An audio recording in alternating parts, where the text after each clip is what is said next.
I mean, I've actually made bad choices as well. You know, I think like the whole process of like the podcast and just that word is like, you make bad choices that you can learn from them, right? Like this podcast has made me have to be accountable for my actions because I'm just talking about them on a weekly basis. I would just say like it's a play on words, just the simple fact, like just we talked about the motherhood thing. I think it's just about promoting that whatever is typically maybe publicly a bad choice and people are like hesitant to talk about, like smoking weed or whatever you do, like that's your choice and you have to evaluate if it's bad or good.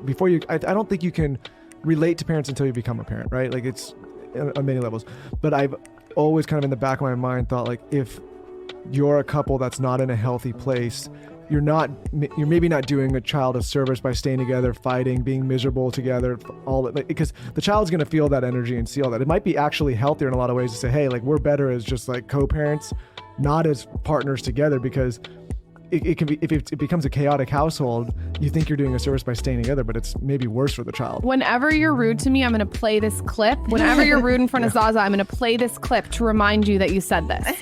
Noted. Taylor, cut it. I'm going to play it. I'm going to sit there and smile and play it on loud.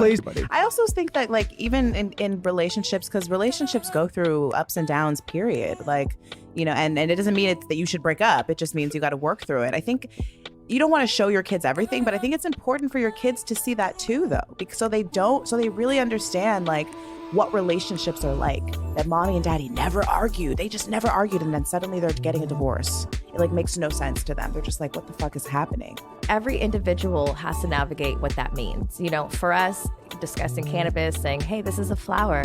Look at mommy's flower and look how it's grown. It's from the garden and we roll it and this is for adults, is for me a good choice because there's no curiosity, because there's honesty. And obviously there's honesty in an age appropriate way, but it's more about fuck society. And just because you're a mom doesn't mean that you staying out past 11 or dating or whatever humans do doesn't make it necessarily a bad choice.